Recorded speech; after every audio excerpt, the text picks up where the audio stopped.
यह स्तोत्र पा लेना मतलब खाली हाथ से लौटना तय हो और झोली हीरों से भर जाना। जैसे बिना लड़े जंग जीत जाना, जैसे श्री राम की विशेष कृपा मिल जाना। जय श्री राधे कृष्ण। श्री राम को प्रसन्न करने वाले इस प्रातः स्मरण स्तोत्र की रचना अगस्त्य मुनि के द्वारा की गई है, जिन चरणों के स्पर्श से पादुका तक को राज्य मिल गया। अब सोचिए, अगर वही चरण आप प्रतिदिन प्रातः इस स्तोत्र से छू ले तो क्या असंभव है भला। हर सुबह करोड़ों लोग उठते हैं, पूजा भी करते हैं, मंत्र भी जपते हैं, फिर भी जीवन में अशांति, भय, असफलता क्यों बनी रहती है? क्योंकि उन्होंने श्री राम को प्रातः पहले नहीं रखा। हर सुबह इंसान एक नया जीवन शुरू करता है और ज्यादातर लोग उसी सुबह से हार जाते हैं। अगर प्रतिदिन आपने सुबह से सुन लिया तो आपका जीवन पहले जैसा नहीं रहेगा। जब आप अत्यधिक परेशान हो, चिंता आपके मस्तिष्क में पहला शब्द बोले, बस इस स्मरण को सुन लेना। हमारी यही लाखों की बात अवश्य मान लेना। स्तोत्र हर हाल में सुनिएगा। जय श्री सीताराम। ऐसे रहस्यमयी और दिव्य गुप्त स्तोत्र हम आपके लिए लेकर आते रहते हैं, इसीलिए चैनल को सब्सक्राइब अवश्य कीजिएगा। वीडियो को अंत तक अवश्य देखें और वीडियो के अंत में श्री राम शरणम मम कमेंट करना न भूले। ऐसे रहस्यमयी और दिव्य स्तोत्र अपने संबंधी जनों से शेयर अवश्य करें। आइए सुनते हैं श्री राम प्रातः स्मरणम। ओम अथ श्री राम प्रातः स्मरणम।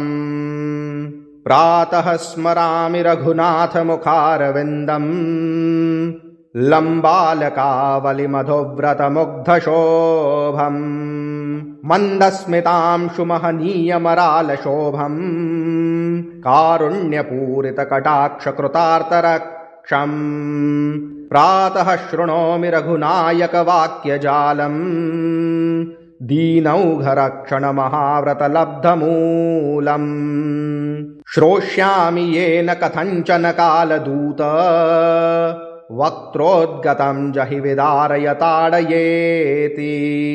प्रातर्भजामि रघुनायक वामहस्तम्, कोदण्ड परिमण्डितमद्भुताभम्। यद्दर्शनाद्धृदयमाशरपुङ्गवानाम्, सद्य स्फुटत्यखिल लोकजयोद्धतानाम्।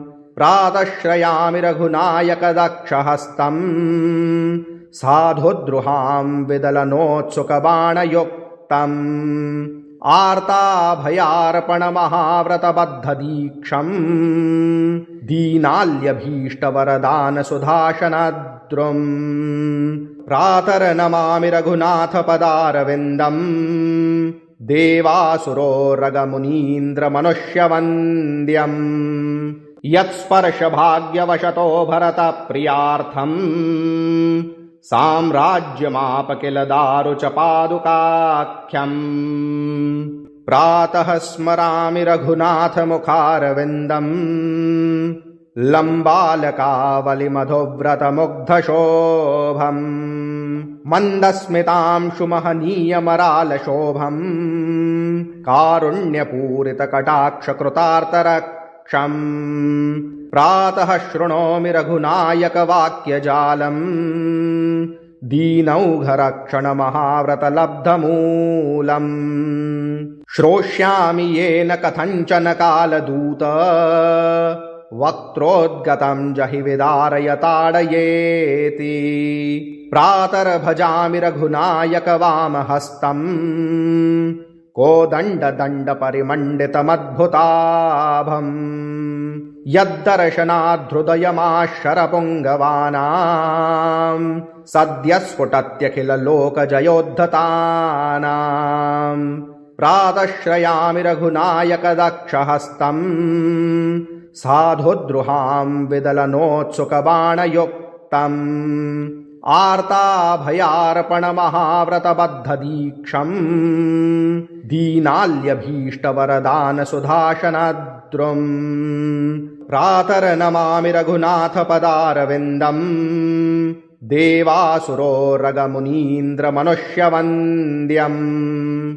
यत्स्पर्शभाग्यवशतो भरतप्रियार्थम्, साम्राज्यमाप किल दारु च पादुकाख्यम्। प्रातः स्मरामि रघुनाथ मुखारविन्दम्, लम्बालकावलिमधुव्रतमुग्धशोभम् मन्दस्मितांशुमहनीयमरालशोभम् कारुण्यपूरितकटाक्षकृतार्तरक्षम् प्रातः शृणोमि रघुनायकवाक्यजालम् दीनौघरक्षणमहाव्रतलब्धमूलम् श्रोष्यामि येन कथञ्चन कालदूत वक्त्रोद्गतं जहि विदारयताडयेति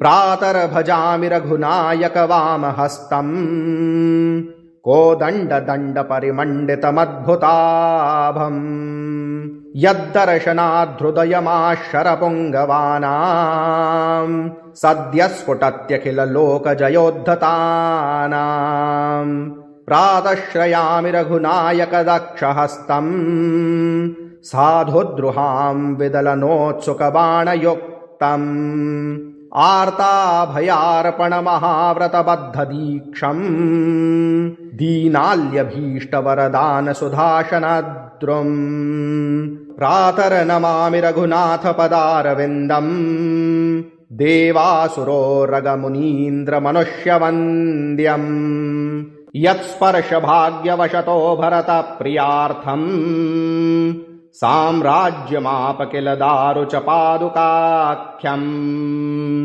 प्रातः स्मरामि रघुनाथमुखारविन्दम् लम्बालकावलिमधुव्रतमुग्धशोभम् मन्दस्मितांशुमहनीयमरालशोभम् कारुण्यपूरितकटाक्षकृतार्तरक्षम् प्रातः शृणोमि रघुनायकवाक्यजालम् दीनौघरक्षणमहाव्रतलब्धमूलम् श्रोष्यामि येन कथञ्चन कालदूत वक्त्रोद्गतं जहि विदारयताडयेति प्रातर्भजामि रघुनायकवामहस्तम् कोदण्डदण्डपरिमण्डितमद्भुताभम् यद्दर्शनाद्धृदयमाशरपुङ्गवानाम् सद्यः स्फुटत्यखिललोकजयोद्धतानाम् प्रातःश्रयामि रघुनायकदक्षहस्तम् साधुद्रुहां विदलनोत्सुकबाणयुक्तम् आर्ताभयार्पणमहाव्रतबद्धदीक्षम् दीनाल्यभीष्टवरदानसुधाशनद्रुम् प्रातर्नमामि रघुनाथपदारविन्दम् देवासुरोरगमुनीन्द्रमनुष्यवन्द्यम् यत्स्पर्शभाग्यवशतो भरतप्रियार्थम् साम्राज्यमाप किल दारु च पादुकाख्यम् ॐ अगस्त्यं मुनिकृतं श्रीरामप्रातः स्मरणम्।